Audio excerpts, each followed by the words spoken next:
Hello everyone, welcome to my YouTube channel Nariyal English classes. Nariyal English classes में आपका स्वागत है। Today in this video we will read the second part of the lesson discovering Tet. Its first part we have already done in our previous video. So let us read the content of the lesson. The mummy is in very bad condition because of what Carter did in 1920, said Jahi Hawass. जाही हवास gave a statement that the mummy is in very bad condition. जाही हवास ने कहा कि mummy जो है उसकी स्थिति बिल्कुल खराब थी। यहाँ किस मम्मी की बात हो रही है? We are talking about king Tut's dead body, preserve dead body. तो उसको कहा गया कि it is in very bad condition and it was due to what Carter did in 1920s, और इसके लिए कार्टर को दोषी ठहराया गया। अब जाही हवास कौन था? Who was Zahi Hawass? He was the secretary general of Egypt supreme council of antiquities. So as he lean over the body for a long first look, जैसे ही वो किंग टट्स की मम्मी को देखने के लिए झुका, पहली बार उसको देखने के लिए झुका, तो उसने ये स्टेटमेंट दी कि the damage had been done to the mummy. Carter, Howard Carter, पूरा नाम है इसका Howard Carter, that is was the British archaeologist. अब who was Howard Carter? It's answer is he was the British archaeologist. अब archaeologist किसको कहेंगे? Archaeologist is a person who study the human history, उसको हम आर्कियोलॉजिस्ट कहेंगे। Who in 1922 discovered Tut's tomb after years of futile searching. Futile का मतलब होता है यूजलेस। तो काफ़ी समय के बाद उसने ही डिस्कवर टट्स टॉम्ब इन 1922, 1922 में उसने इसकी टट की जो मकबरा था उसकी खोज की। दो इट्स कंटेंट्स दो hastily ransacked in antiquity were surprisingly complete. So he found a strange thing at that time that the content of King Tut's mummy they were found complete. उसको बिल्कुल सुरक्षित पाया गया because most of the mummies at that time, that is in antiquity, they were robbed by the thieves. ransacked का मतलब होता है लूट लेना, तो उनको hastily मीन जल्दबाजी में। तो बाकी की जो मम्मीज थी उनको तो लूट लिया गया था, पर ये किंग टट्स की जो मम्मी थी उसको बिल्कुल कंप्लीट पाया गया। They remain the richest royal collection. और किंग टट की मम्मी की बात करें तो it was the richest royal collection, ये सबसे अमीर मम्मी इसको कहा जाता है। Ever found and have become a part of Feroz legend. तो इसी वजह से ये उस राजा की एक लेजेंड बन गया, यानी कि कहानी बाद में बन गई। Stunning artifacts in gold, artifacts mean work of art, so work with gold. Their eternal brilliance meant to guarantee resurrection. Resurrection means regenerate, to give back life.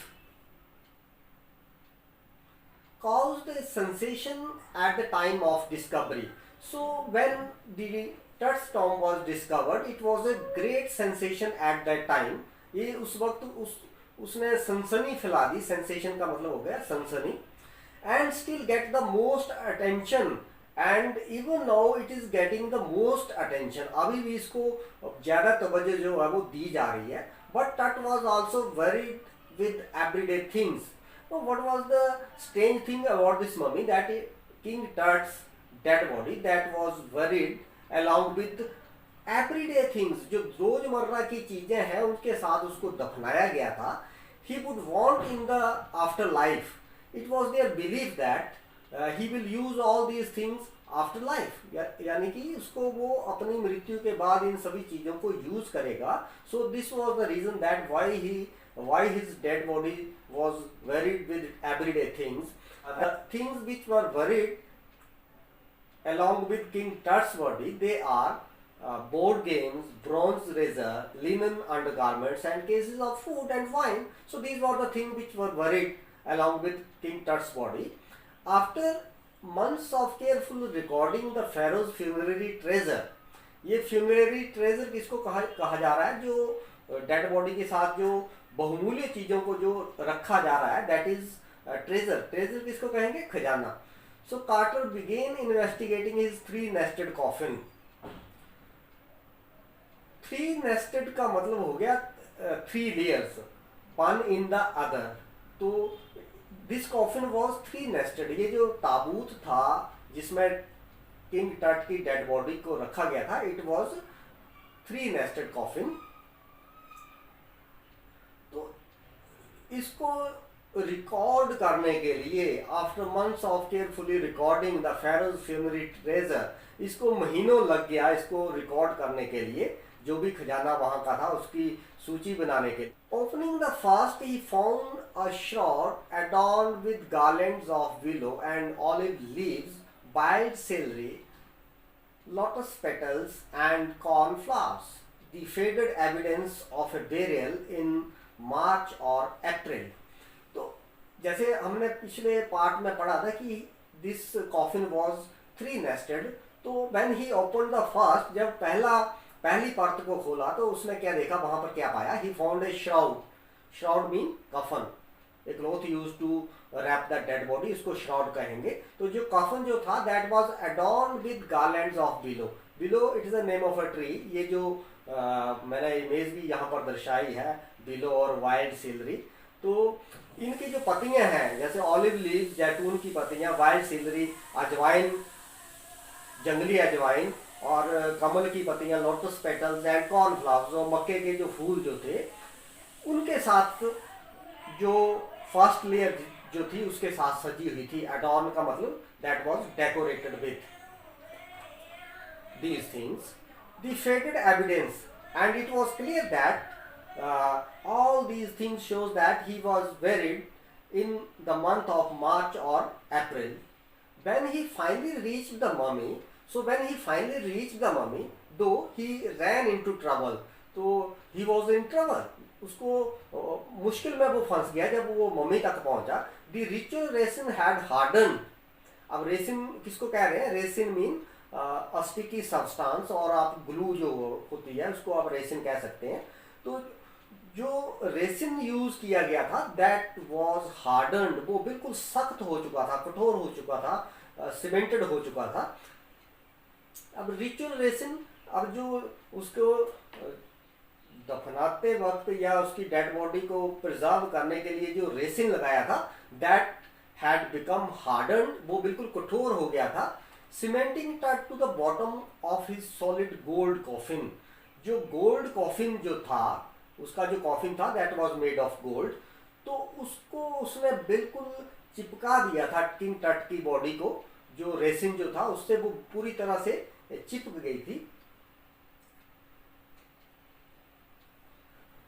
No amount of legitimate force could move them. So, no amount of proper force could move them. अब वो जो dead body थी उसको चाहे जितना मर्जी आप force लगा दो वो नहीं हिल रही थी, that was not moving. Carter wrote letter, ये बाद में कार्टर ने लिखा, legitimate mean proper, what was to be done, ये कार्टर ने लिखा कि अब क्या किया जाना चाहिए था, what was to be done, अब क्या करना था। The sun can beat down like a hammer. This foresaw in the Egypt, and Carter tried to use it to loosen the resins. अब उस टाइम ये जो सूर्य जो था, the sun can beat down like a hammer, उसका बहुत ही तेज उसकी जो रोशनी जो थी, गर्मी जो थी, वो हथौड़े की तरह पड़ रही थी इजिप्ट में। और कार्टर ने सोचा कि मैं आई had to use it to loosen the resin, कि मैं इसको यूज करता हूँ ब्लेजिंग सनशाइन को, ताकि ये जो रेसिन है the sticky substance that can be loosen, ताकि वो थोड़ा नरम पड़ जाए। For several hours he set the mummy outside in blazing sunshine that heated it to 149 degree Fahrenheit. तो कई घंटों तक उसने जो ममी जो थी उसको बाहर धूप में रखा, and it was a blazing sunshine, it means it was very hot, and that heated it up to 149 degree Fahrenheit. इतने टेम्परेचर तक उसने उस बॉडी को हीट कर दिया, but nothing worked, it means it made no difference. Nothing worked mean it made no difference, कोई फर्क नहीं पड़ा। He reported with the scientific detachment that the consolidated material had to be chiselled away from beneath the limbs and trunk before it was possible to raise the King Tut's remain. अब quarter क्या लिखता है कि he has to use the chisel to remove the King Tut's mummy from its coffin. Chisel किसको कहेंगे? Chisel ये जो लोहे का कोई भी नुकीली चीज है, शेनी जो है, उसको हम चीजल कहते हैं. तो कार्टर लिखता है कि उसको चीजल का सहारा लेना पड़ा ताकि वो उसकी जो बॉडी पार्ट्स हैं जैसे लिंग या ट्रंक जो उसका धड़ जो है उसको नीचे से अलग करे. To raise the remains of body he used a chisel. उसने चीजल का इस्तेमाल किया. जब उसने देखा कि जो ब्रेजिंग सनशाइन है उससे भी फर्क नहीं पड़ा तो उसके बाद at last he used a chisel. उसने बाद में शेनी का इस्तेमाल किया. In his defense, Carter really had a little choice. If he hadn't cut the mummy free, thieves most certainly would have circumvented the guards. अब circumvented का मतलब होता है to deceive, धोखा देना, to cheat. अब अपने बचाव में कार्टर क्या लिखता है कि उसके पास और कोई विकल्प नहीं था. Carter really had a little choice. If he hadn't cut the mummy free, अगर वो मम्मी को चीजल से नहीं काटता, उसको वहां से नहीं हटाता, thieves most certainly would have circumvented the guard. तो जो thieves जो थे वो गार्ड को धोखा दे सकते थे. They can deceive the guards and rip it apart to remove the gold. और रिप का मतलब होता है फाड़ देना. तो वो उस गोल्ड को वहां से हटा लेते मम्मी से और उसको ले जाते. In Tut's time the royals were fabulously wealthy. अब हम टट के टाइम की बात करें तो at the time the royals were very rich. वो बहुत ही अमीर हुआ करते थे. एंड दे थॉट और hope they could take their riches with them. और वो ऐसा विश्वास करते थे कि वो अपनी चीज़ें जो हैं वो उनको साथ ले जा सकते हैं मृत्यु के बाद भी. So they could take their riches with them even after their death for their daily use. ऐसा it was their belief, ऐसा उनका मानना था. So that was why King Tut's body was buried along with gilded treasure and the things of daily use. For his journey to the great beyond, King Tut was the lavished with glittering goods. अब आगे की यात्रा के लिए, अब आगे की यात्रा कौन सी? जो मरने के बाद वो जाएगा, यानी जो वो विश्वास करते थे. किंग टट वॉज लेविश्ड विद ग्लिटरिंग गुड्स. इसी वजह से किंग टट को बहुत सारी सुनहरी चीज़ों के साथ रखा गया, जिसमें क्या क्या था? Precious collars, inlaid necklaces and bracelets, rings, amulets, ceremonial apron, sandals, शीज for his fingers and toes. And now the iconic inner coffin and mask, all of pure gold. अब these were the things which were placed along with King Tut's mummy. तो कौन कौन सी चीज़ें थी? जैसे precious collar हो गया या नेकलेस हो गया. नेकलेस किसको बोलते हैं? गले का जो हार होता है उसको नेकलेस. और ब्रेसलेट जो आप कलाई के ऊपर बांधते हैं, ब्रेसलेट कोई कंगन वगैरह. फिर रिंग्स, अंगूठियाँ हो गई. एमुलेट्स किसको बोलते हैं? ताबीज को बोलते हैं. ये जो मैंने पिक्चर यहाँ पर दर्शाई है. फिर सेरेमोनियल एप्रन किसको बोलेंगे? कपड़ा. तो जो किसी त्योहार के मौके के ऊपर जो कपड़े डाले जाते हैं उसके लिए हम सेरेमोनियल एप्रन यूज कर रहे हैं. फिर सैंडल्स थे. फिर शीज फॉर फिंगर, उंगलियों के लिए जो कवर करने के लिए होता है जो चीज़, उसको हम शीज बोलते हैं. तो उंगलियों और अंगूठों को कवर करने के लिए शीज. And no iconic inner coffin and mask, all of pure gold. इस सारी चीज़ें, यहाँ तक कि कॉफिन भी, ये सारा जो था that was made of pure gold, शुद्ध सोने की चीज़ें थी ये सारी. टू सेपरेट टट फ्रॉम हिज एडॉर्नमेंट्स. एडॉर्नमेंट्स किसको कहेंगे? जो भी आपके ऑर्नामेंट्स होंगे, सजावट की चीज़ें, उसको एडॉर्नमेंट कहा जा रहा है. तो टट को एडॉर्नमेंट से अलग करने के लिए, सेपरेट होता है अलग करना. Carter's man remove the mummy's head. जो कार्टर के जो आदमी थे उन्होंने जो मम्मी का जो सर था उसको अलग किया. रिमूव होता है हटाना. And severed mean to cut and remove nearly every major joint. जो भी उसके जो प्रमुख जोड़ थे, मेजर जॉइंट थे, उनको काटा और अलग किया. वंस दे हैड फिनिश्ड, एक बार जब उनका ये काम पूरा हो गया, when they completed, they reassembled the remains. Remains किसको कहेंगे, अवशेष कहेंगे। The parts of dead body, remains mean the parts of dead body. So after that they reassemble the parts of dead body on a layer of sand.